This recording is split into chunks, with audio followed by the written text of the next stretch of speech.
প্রিয় নবম দশম শ্রেণীর শিক্ষার্থীরা, সুপড়াশোনা করি চ্যানেলের পক্ষ থেকে তোমাদেরকে অনেক অনেক অভিনন্দন। আমরা আজকে এক চলক বিশিষ্ট সমীকরণ অর্থাৎ 5.1 অনুশীলনীর 15 নম্বর অঙ্ক থেকে শুরু করছি। তো ইতিপূর্বে আমরা 14 পর্যন্ত করে ফেলেছি। যারা দেখোনি, ভিডিও নিচে আমাদের প্লে লিস্টের লিঙ্ক দেওয়া থাকবে, সেখান থেকে দেখে নেবে। তো এইটা অধ্যায়ের নামই হচ্ছে এক চলক বিশিষ্ট সমীকরণ। অর্থাৎ যেমন কোনো অঙ্কে যদি আমি এক্স ইউজ করি তাহলে সেইখানে আর ওয়াই থাকবে না, অথবা যদি ওয়াই ইউজ করি তাহলে সেইখানে আর এক্স থাকবে না, বা জেড বা অন্য কোনো চলক থাকবে না। তো অনেক সময় সৃজনশীলে দেখা যায় যে অঙ্কগুলো যেহেতু এর পরের অধ্যায়টা তোমাদের কিন্তু এক চলক বিশিষ্ট হলেও দ্বিঘাত সমীকরণ আছে, যেটা 5.2। তো কখনো কখনো আমাদের কিন্তু দুই চলকের সাহায্যেও অঙ্কগুলো করতে হয়, যার কারণে আমি চেষ্টা করব যে তোমাদের এই অঙ্কগুলো আসলে কিছু কিছু অঙ্ক দুই চলকের সাহায্যে দেখানো, এবং এক চলক দিয়েও আমরা যাতে করতে পারি। যেমন এখানে উদাহরণেও কিছু অঙ্ক আছে, এগুলো ম্যাক্সিমাম দেখা যাচ্ছে যে এক চলক দিয়েই করা। হুম, তো আমাদের চেষ্টা থাকবে যে কিছু কিছু অঙ্ক আমরা দুই চলকেও দেখাবো। তো 15 নম্বর, একটি সংখ্যা অপর একটি সংখ্যার 2/5 গুণ, সংখ্যা দুটির সমষ্টি 98 হলে সংখ্যা দুটি নির্ণয় করো। তো এক চলকের সাহায্যে করতে গেলে যেটা নিয়ম, যে দুইটা যে অংশ থাকে তার মধ্যে কোনো একটা অংশে এক্স ধরে বা চলক ধরে, হ্যাঁ, আর অপর অংশটা হয় সমীকরণ গঠনের ক্ষেত্রে কাজে লাগে। আর যখন আমরা দুই চলকের সাহায্যে করব তখন একটা এক্স একটা ওয়াই ধরে এইটা থেকে একটা সমীকরণ আনতে হবে, এখান থেকে আর একটা সমীকরণ আনতে হবে, এর মাধ্যমে দুটো সমীকরণ সমাধান করতে হবে। তো আমরা সিম্পলি হচ্ছে 15 নম্বর থেকে শুরু করছি। এই যে দেখো 5.2 এ কিন্তু কিছু অঙ্ক আছে, এই যে এখানে ফোর্স করে দেয় সৃজনশীলে যে দৈর্ঘ্যকে এক্স প্রস্থকে ওয়াই ধরে সমীকরণ গঠন করো, তখন কিন্তু তোমাদের আসলে দুই চলকটা প্রয়োজন হয়। এই জন্য আমি চেষ্টা করব যে অঙ্কগুলো এক চলক দুই চলক দুটোই দেখানো। যেমন এই অঙ্কটা দিয়ে যদি বলে একটি সংখ্যা এক্স অপরটি ওয়াই হলে দুটি সমীকরণ গঠন করো, তখন কিন্তু যারা দুই চলকে করবে না তাদের কিন্তু সমস্যা দেখা দেবে, তারা করতে পারবে না। তো আমি এই জন্য দুটো নিয়মই দেখাতে চাচ্ছি। তো প্রথমত আমরা দেখো এক চলকের সাহায্যে করছি। এক চলক অর্থাৎ সেখানে হয় শুধু এক্স, না হলে ওয়াই, না হলে জেড। সিম্পলি সাধারণত আসলে এক্স দিয়ে করা হয়। তো ধরি একটি সংখ্যা সমান এক্স। তো একটা যদি এক্স হয় তাহলে অপরটা কত হবে, ওইখানে যে শর্তটা ছিল এইখানে দেখো বলা আছে যে একটি সংখ্যা অপর একটি সংখ্যার এত গুণ। অর্থাৎ আসলে ধরার ক্ষেত্রে যদি অপর সংখ্যাটাই ধরি যে অপর সংখ্যাটি এক্স, অতএব একটি সংখ্যা, একটু উল্টো উল্টো লাগে, যার কারণে এখানে নর্মালি যদি এটা বলতো দৈর্ঘ্য প্রস্থের এত গুণ, তখন কিন্তু আমরা এটা পরেরটা অর্থাৎ প্রস্থটাই এক্স ধরতাম। তো এই একটি অপরটির ক্ষেত্রে আসলে ধরার সময় একটি বলাটাই ভালো। তো একটি সংখ্যা এক্স, তাহলে অপরটি হবে ওই এক্স এর, অর্থাৎ এক্স গুণন 2/5 এইটা। তো পূর্ণ সংখ্যার সাথে ভগ্নাংশের গুণ হলে লবের সাথে পূর্ণ সংখ্যাটার গুণ হয়, অর্থাৎ 2x। হ্যাঁ, অনেকে যেমন এই হরের সাথেও দেখা যায় যে এই হরের সাথে পূর্ণ সংখ্যাটা গুণ করে এটা 5x করে, এটা কিন্তু ভুল।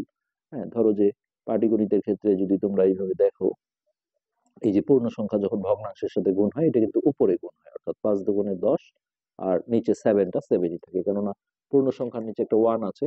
তো লবে লবে গুণ হয় আর হরে হরে গুণ হয়, শতককে 7। এখানেও সেই ব্যাপার, এক্স এর নিচে একটা ওয়ান আছে, তাহলে 5 আর 1 গুণ করে এটা কিন্তু 5ই থাকবে। তো এই অংশ থেকে আমরা ক্লু করে দেখো ধরলাম, এখন এইটা আমরা সমীকরণ গঠনে কাজে লাগাবো। এখানে আমরা এখন লিখবো প্রশ্ন মতে, তো এই সংখ্যা দুটোর সমষ্টি অর্থাৎ যোগফল দেওয়া আছে 98। তাহলে এক্স প্লাস, যেহেতু যোগ যে কোনো একটা আগে লেখা যাবে, হ্যাঁ, এই দুটো যোগ দিয়ে এখানে আমরা লিখবো 98। এখন এখানে দুটোর সাথে যেহেতু এক্স আছে, আমাদের এইটা যোগটা করে নিতে হবে। তো যেহেতু ভগ্নাংশের যোগ, এক্স এর নিচে একটা ওয়ান ধরে এই হরগুলোর লসাগু করে 1 আর 5 এর লসাগু হবে 5। তো এই নিচের ওয়ান দিয়ে একে ভাগ করলে 5 বার যাবে, সেই 5 দিয়ে উপরে গুণ করলে এটা হবে 5x। আর এই 5 দিয়ে 5 কে ভাগ করলে 1 হবে, 1 দিয়ে এটাকে গুণ করলে এটাই আসবে। সো এইটা ওকে। এখন উপরে 5x আর 2x যোগ করে এটা হবে 7x, আর এই নিচের 5টা আমরা একবারে ওই পাশে গুণ করে পাঠিয়ে দিই, কারণ নিচে থাকা মানে ভাগ, ওই পাশে গেলে গুণ হয়ে যাবে। তো 98 গুণন 5। এবার ওই পাশের গুণটা আমরা সেরে নিই। 7x সমান হচ্ছে 50টা 40, শূন্য হাতে 4, 5 নং 45, 46, 47, 48, 49। এবার দেখো এখান থেকে এক্স এর মান, 7টা গুণন আছে, এপারে গেলে ভাগ হয়ে যাবে, তাহলে এটা হচ্ছে 7 × 49 আর শূন্য। তার মানে একটা সংখ্যা আমাদের বের হয়ে গেল, এটা হচ্ছে 70। তো এইসব অঙ্কে কিন্তু আমাদের ফিনিশিং দিতে হবে। অতএব একটি সংখ্যা 70, অতএব অপরটি, যেহেতু এখানে দুটি সংখ্যার যোগফল দেওয়া ছিল 98, তার মধ্যে একটা যদি 70 হয় আর একটা কিন্তু যোগফলটা থাকে, অর্থাৎ 98 থেকে এটা বিয়োগ দিলেও হবে, অথবা এইখানে আমরা এক্স এর মানটা বসিয়ে দিলেও হবে। তো আমরা তাই করি, 2 ইন্টু, এখানে একটা গুণ সম্পর্ক আছে তোমরা জানো, হ্যাঁ, ইন্টু এক্স এর জায়গায় 70 বসালাম, নিচে বাই 5। তো 5 দিয়ে এটাকে কাটলে 5 14 70, আর এটা গুণ করে দিলে 14 দুগুণে 28। তোমরা যদি এই 98 থেকে দেখো 70 বিয়োগ করে দাও, তাহলে কিন্তু এই 28ই আসবে। এভাবেও করা যাবে। তো এই হলো এক চলকের নিয়ম। এবার আমরা দেখো দুই চলকের সাহায্যে এই অঙ্কটাই করব। দুই চলকের আসলে আমি বলবো যে ডার্ট মানে ক্ষমতা আলাদা। একদম ডার্টের মাথায় আগে ধরা যায়, ধরি একটি সংখ্যা এক্স, আর আরেকটা আমরা ধরবো ওয়াই, এবং অপরটি ওয়াই। তো দুই চলক হলে এখানে আমাদের দুইটা সমীকরণ আসবে। এখানে আমরা লিখব প্রথম শর্তানুসারে, ওইখানে বলা ছিল একটি সংখ্যা অপর একটি সংখ্যার 2/5 গুণ। তাহলে একটি সংখ্যা হচ্ছে এক্স সমান অপর সংখ্যা হচ্ছে ওয়াই, তাহলে এই একটি সংখ্যা সমান অপর সংখ্যাটার 2/5 গুণ। ওকে, এখান থেকে আমরা একটু কাজ করে তারপর 1 নং সমীকরণ নাম দেব। তো এটা গুণ করলে দেখো এটা পূর্ণ সংখ্যার সাথে লবের গুণ হবে, অর্থাৎ এক্স সমান এটা হবে 2y/5। এখন এক্স ওয়াই গুলো আমরা এক সাইডেও নিয়ে আসতে পারি, অথবা এইভাবেও কিন্তু 1 নং সমীকরণ নাম দিতে পারি যদি আমরা এটা প্রতিস্থাপনে সমাধান করি। তো বিভিন্ন নিয়ম আসে আসলে, একটা দুটো না। তো এটাই সোজা হবে, এটা আমরা 1 নং সমীকরণ হিসেবে রেখে দিলাম। এরপর দেখো দ্বিতীয় শর্তানুসারে এইখানে আমাদের 2 নং আর একটা সমীকরণ আসবে। তো এখানে হচ্ছে যে ওই যে সংখ্যা দুটো আছে ওদের সমষ্টি, অর্থাৎ এক্স প্লাস ওয়াই সমান ছিল 98, এটা হচ্ছে 2 নং। এখন এইখান থেকে 1 নং সমীকরণে যে আমাদের এক্স এর মানটা আছে এটা নিয়ে এসে আমরা 2-এ বসাবো। তো আমরা লিখি যে 1 হতে এক্স এর মান 2-এ বসাই। ঠিক এই এক্স এর বদলে আমরা এই মানটা বসাবো, হ্যাঁ, অর্থাৎ 2y/5 প্লাস ওয়াই সমান হচ্ছে 98। তো এই এই দুটোর একটা অঙ্ক কিন্তু দুই পারে পাঠানো যাবে না, যেহেতু দুটোর সাথে ওয়াই আছে, আমাদের এটা একসাথে লসাগু করতে হবে। তো এর নিচে একটা 1 ধরো, 1 আর 5 এর লসাগু হবে 5, 5 দিয়ে 5 কে ভাগ করলে 1 হয়, 1 দিয়ে এটাকে গুণ করলে 2y, প্লাস এই নিচের 1 দিয়ে এটাকে ভাগ করলে 5 হয়, 5 দিয়ে এটাকে গুণ করলে হবে 5y সমান 98।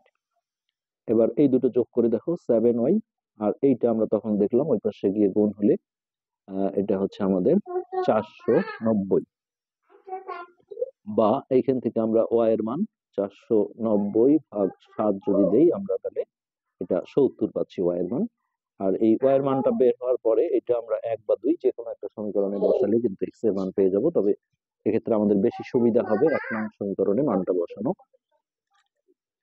তো এখানে আমরা এখন লিখি যে ওয়াই এর মান 2-এ বসালেও হবে, ওয়াই এর মান 1-এ বসাই। সো আমাদের 1 ছিল হচ্ছে এক্স সমান 2y/5, তাহলে বা এক্স সমান 2 গুণন ওয়াই এর জায়গায় 70 বসালাম, ভাগ 5, তাহলে 5 14 70, এই 14 দুগুণে 28, এটা হচ্ছে আমাদের এক্স এর মান। এখন আমরা ফিনিশিং দেব, একটি সংখ্যা হচ্ছে 28 আর অপরটি 70। এই কিন্তু আমাদের অ্যান্সার। এখানে তোমরা বলতে পারো যে এখানে একটি সংখ্যা আসলো 70, এইখানে আবার একটি সংখ্যা উল্টোটা কেন হলো? তো এটা কোনো সমস্যা না, এখানে জাস্ট একটা সংখ্যা মানে দুটো সংখ্যার কথা বলা হয়েছে, কোনোটাই সমস্যা না। তো এটা কিন্তু আমরা আরো অন্যভাবে করতে পারতাম, এটাকে যদি এবারে মাইনাস করে নিয়ে আসি এইভাবে, তাহলেও করা যেত। যাই হোক, এত ভেরিয়েশনে আমরা গেলাম না। তো এবার আমরা পরবর্তী অঙ্কে যাব। তো এবার আমরা 16 নম্বর অঙ্কটা দেখব। এখানে দেখো এটা আমরা দুই চলকের সাহায্যে দেখানোর চেষ্টা করব। এখানে বলা হয়েছে একটি প্রকৃত ভগ্নাংশের, প্রকৃত ভগ্নাংশ মানে কি, যার হরটা বড় থাকে, অর্থাৎ নিচে বড় হয় আর উপরে হচ্ছে ছোট হয়, এইটা। তো একটি প্রকৃত ভগ্নাংশের লব এবং হরের অন্তর, অন্তর মানে হচ্ছে বিয়োগফল, তাহলে দুইটা সংখ্যার জাস্ট বিয়োগফল হচ্ছে 1। হ্যাঁ, তো এইখান থেকে আমরা যদি ধরতে যাই দেখো এক চলকের সাহায্যে, তাহলে এখানে তোমাদের একটা বিষয় প্রয়োজন হবে, সেটা হচ্ছে ধরো এইখানে 8 - 5 = 3। এখন আমি এই দুইটা সংখ্যার বিয়োগফল তোমাকে বলে দিলাম কত, 3। তার মধ্যে একটা সংখ্যা বলে দিলাম, সেটা হচ্ছে যে 5। আর এইটা আমি বললাম যে কত। তো তুমি দেখো যে দুইটা সংখ্যার বিয়োগফল যদি 3 হয়, একটা সংখ্যা যদি 5 হয়, অর্থাৎ ছোট সংখ্যাটা, কেননা এটা বড়, হ্যাঁ, বড়টা বের করতে গেলে এই দুটো কিন্তু যোগ করতে হয়। ঠিক একইভাবে আমি যদি বলি দুটি সংখ্যার বিয়োগফল হচ্ছে 3, আর একটি সংখ্যা 8, এখন এইটা বললাম না যে একটি বলতে বড়টি 8, ছোটটি কত।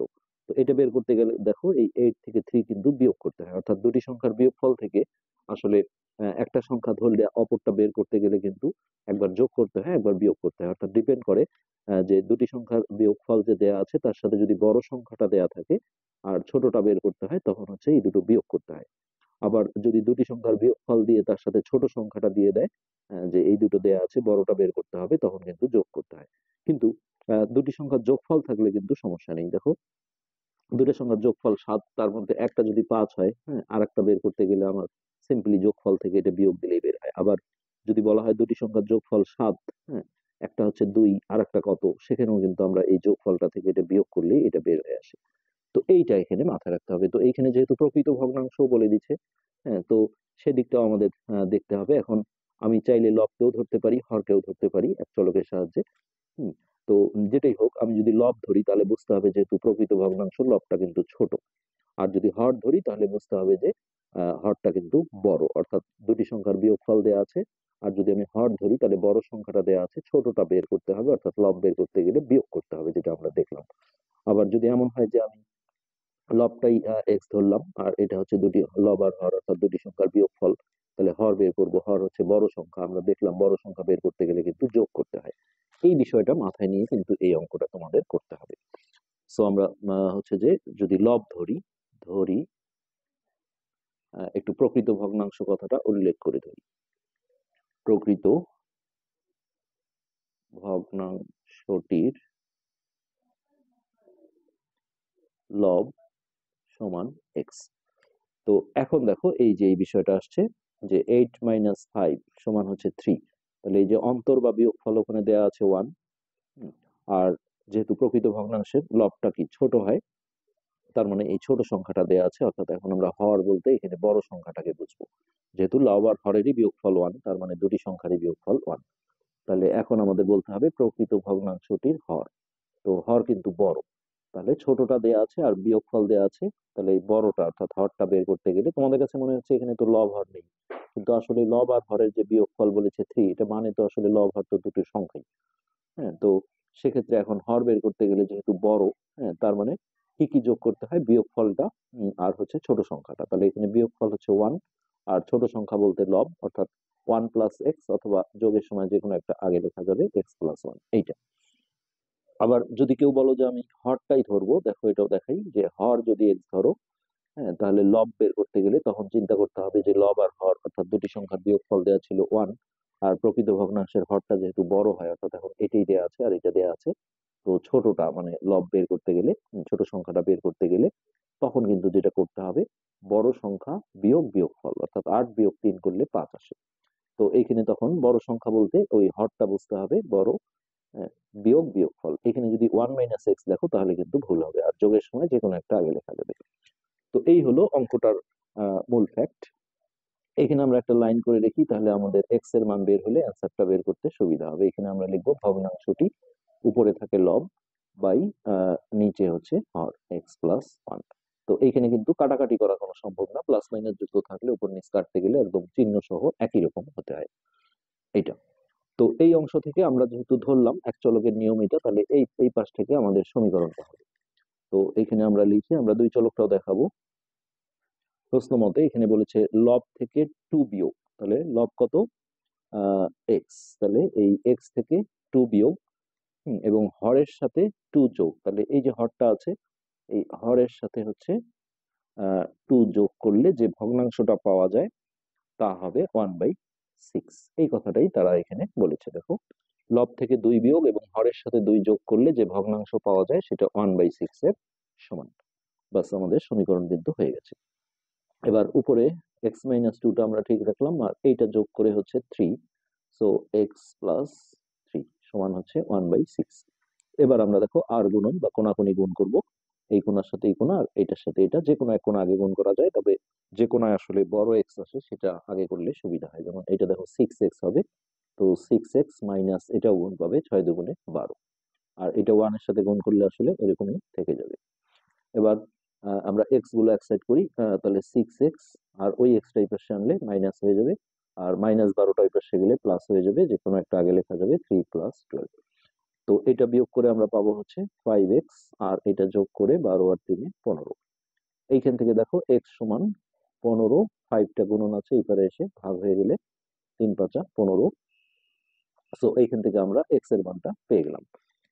তো এখানে আমাদের ভগ্নাংশটা চেয়েছে, তো এক্স এর মান পেলে এক্সটা আমাদের কি লব ছিল, হরটা যদি আমরা বের নাও করি, এখানে এক্স এর মান বসালে 3 + 1 4 হয়, ডিরেক্ট আমরা এই জায়গাটায় যদি এক্স এর মান বসিয়ে দিই তাহলেও কিন্তু আমরা ভগ্নাংশটা পেয়ে যাব, যেহেতু এখানে লব হর নির্ণয় করো কথাটা বলে। ভগ্নাংশটি তাহলে হচ্ছে কত, x/x+1। তো এই এক্স এর জায়গায় আমরা 3 বসালাম, আর নিচেও দেখো 3 + 1, তাহলে হচ্ছে 3/4। এটি কিন্তু আমাদের অ্যান্সার। তোমরা যদি এখানে এক্স এর মান বের করার পরে লেখো যে লব 3 হর হচ্ছে 3 + 1 4, অতএব ভগ্নাংশটি 3/4, তাহলেও হবে, একই অ্যান্সার হবে। তো এবার আমরা দুই চলকের সাহায্যে দেখি, দুই চলক। তো এখানে কিন্তু একবারে আমরা ধরে নেব যে ধরি প্রকৃত ভগ্নাংশটির লব এক্স আর হর হচ্ছে ওয়াই। তো আমরা জানি প্রকৃত ভগ্নাংশের যেহেতু এখানে কিন্তু একটা শর্ত, যখন দুই চলক আমরা ধরি তখন এখানেও একটা সমীকরণ হবে।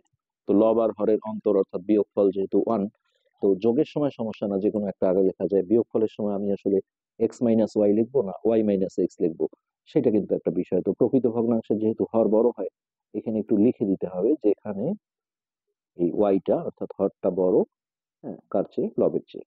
তো এটা একটু উল্টো উল্টো লাগবে, যেহেতু প্রথম শর্ত অনুসারে আমাদেরকে বড় বিয়োগ ছোট, অর্থাৎ ওখানে শুধু বলা আছে লব আর হরের অন্তর। তো আমি যদি এখন x - y লিখি তাহলে কিন্তু ভুল হবে, যেহেতু ওয়াইটা বড়। তো এক্ষেত্রে তোমরা চাইলে এটা উল্টো করেও ধরতে পারো, বিভিন্ন আসলে নিয়ম আছে। যদি বলো যে আমি লবটাই ওয়াই ধরবো, হরটা এক্স ধরবো, তাহলে কিন্তু এখানে x y থাকবে, এখানে তোমরা x - y লিখতে পারবে। তো এইভাবে আমরা দেখাই, সমস্যা নেই। এখানে আমার লিখতে হবে y - x, যেহেতু হরটা বড়, এটা সমান সমান 1। তো এইটা তোমরা চাইলে দেখো এক্সটা যদি আগে নিয়ে আসতে চাও, হ্যাঁ, সেটাও কোনো সমস্যা নেই, বা দিয়ে -x আগে লেখো আর +y পরে দাও, এইভাবে রাখলেও কোনো সমস্যা নেই। তবে সমাধান করতে গেলে এটা একটু সুবিধা হয়। দিয়ে এটা আমাদের 1 নং সমীকরণ থেকে গেল। আর ওই যে পরে যে আরেকটা শর্ত আছে, ওটা থেকে আমরা আরেকটা সমীকরণ নিয়ে আসবো, লব থেকে 2 বিয়োগ। এখানে তার আগে আমরা একটা ভগ্নাংশটা তৈরি করে রাখি চলকের মাধ্যমে, হ্যাঁ, তাহলে দ্বিতীয় শর্তটা আমাদের সুবিধা হবে, x/y। তো এখন আমরা দ্বিতীয় শর্তে চলে যাই। দ্বিতীয় শর্তানুসারে এখানে লব থেকে 2 বিয়োগ, তার মানে x - 2, আর হরের সাথে 2 যোগ করলে ভগ্নাংশটা পাওয়া যায়, এটা হচ্ছে 1/6। তো আগে আমরা নাম দেবো না, আমরা একটু গুছিয়ে নেব আগে। এখানে আর গুণন, হ্যাঁ, এই যে 6 দিয়ে এটাকে গুণ করলে হবে 6x - 12 সমান 1 দিয়ে গুণ করলে এটা y+2। তো এখানে আমরা আগের 15 নম্বর অঙ্কে কিন্তু দেখা গেছে যে এখানে শুধু এক্স এর মান বের করে সেই মানটা নিয়ে এসে এখানে বসিয়েছি, এটাকে প্রতিস্থাপন পদ্ধতি বলে। আর এখন যেটা শেখাবো ওটা করলেও হবে, এখান থেকে যদি তুমি এক্স বা ওয়াই এর মান বের করে সেই মানটা নিয়ে এসে এখানে বসিয়ে ক্যালকুলেশন করো তাহলেও হবে। আর এখন আমরা অপনয়ন পদ্ধতিতে সমাধান দেখাই, এগুলো লাগবে পরবর্তীতে। তো অপনয়নে সমাধান করতে গেলে এক্স ওয়াই গুলো বাম সাইডে আনতে হয়, এটা তো আছেই। এটাও দেখো 6x প্লাস ওয়াইটা এই পাশে মাইনাস করে নিয়ে আসলাম, আর -12টা এই পাশে প্লাস করে দিলাম। ওকে, এখন দেখো এটা 6x - y সমান 12 আর 2 হচ্ছে 14। তো এইটা হচ্ছে আমাদের 2 নং সমীকরণ। তো অপনয়নের সমাধান করতে গেলে এক্স এর চলক সহগ অথবা ওয়াই এর সহগ যে কোনো একটা একই করতে হয়। তো এখানে দেখো 1 সহগ আছে, কিছু নাই মানে 1, এখানে আছে 6। তুমি যদি এক্স কে কাটাকাটি করতে চাও তাহলে 1 নং সমীকরণকে 6 দিয়ে গুণ করতে হবে, আর এটাকে কিছু না মানে 1 দিয়ে গুণ করতে হবে। আর যেহেতু আমরা দেখতে পাচ্ছি ওয়াইটা মিল আছে, তাহলে এখানে আমরা কোনো গুণ ছাড়াও করতে পারবো, জাস্ট এরকম ভাবে উপর নিচ করে। এটা ক্লাস 8-এ তোমরা করেছো প্রতিস্থাপন অপনয়ন, তার নিচে আমরা এই সমীকরণটা বসিয়ে দিলাম।